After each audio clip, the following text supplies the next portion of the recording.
αλλά θα κερδίσουν ξανά οι παίκτες του Παναθηναϊκού με τον Μάτος. Περιμένει ο Σαλπικίδης. Θέλει να φτάσει μέχρι τελική γραμμή για να κάνει τσέντρα. Χαμηλά, η μπάλα να περάσει. 1-0 ο Παναθηναϊκός με τον Αντρέας Ήβαντσιτς στο 23. Εδώ ο Αυστριακός που βρέθηκε στο κατάλληλο σημείο από την εξαιρετική χαμηλή σέντρα του Σαλπικίδη που έκανε κίνηση προς την τελική γραμμή. Παναθηναϊκός που παίρνει προβάδισμα σχετικά νωρίς στο πρώτο ημίχρονο, κάνοντας ασφαλώς πιο εύκολο το έργο του για τη συνέχεια.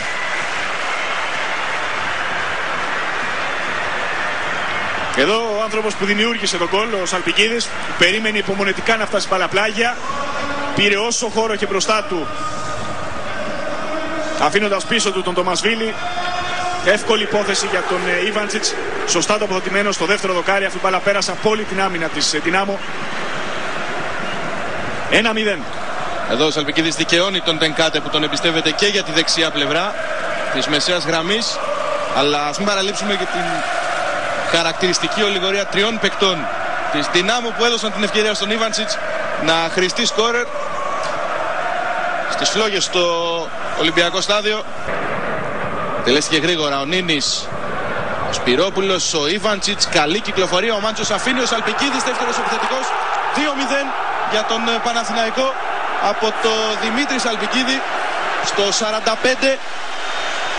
Οι πράσινοι απλουστεύουν την κατάσταση και εδραιώνονται σε θέση οδηγού για την πρόκριση στο τρίτο προκριματικό γύρο του Champions League.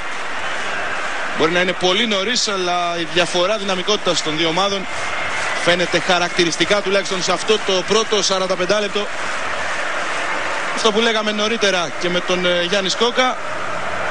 Ο Σαλπικίδης εδώ μπήκε στο σημείο του πέναλτι, έγινε ο δεύτερος επιθετικός από τη σέντρα του Ήβαντσιτς.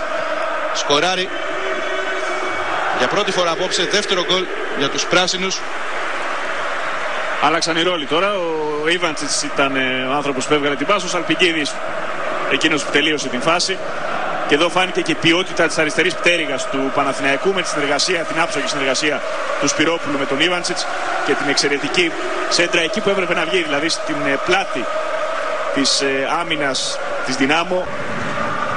Για τον Μάντζιο η κεφαλιά. Οι Γεωργιανοί βγάζουν την μπάλα, αλλά λανθασμένα στη συνέχεια. Ο Ήβαντσιτς για τον Σπυρόπουλο, η σέντρα από τον Σπυρόπουλο με δυσκολία. Ο Γόνο, η μπάλα στρώνεται στο Σαλπικίδη. 3-0 στο 74 από το δεύτερο προσωπικό γκολ του Δημήτρη Σαλπικίδη. Πάτα κοντά στις φάσεις και αποθέωση από τον κόσμο του Παναθηναϊκού.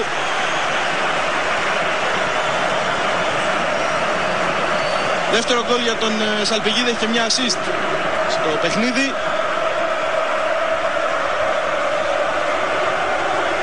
Ευκαιρία της Δυνάμω στο 71, ήχησε σαν καμπανάκι για τους παίκτες του Παναθηναϊκού που ξαναβγήκαν μπροστά κόντρα στη ροή του αγώνα. Χωρίς να έχει ρυθμό ο Παναθηναϊκός φτάνει στο 3-0. Την επικίνδυνη εδώ σέντρα του Σπυρόπουλου, ο Γόνο δυσκολεύτηκε να απομακρύνει. Φάση βούτυρο στο ψωμί του Δημήτρη Σαλπικίδη.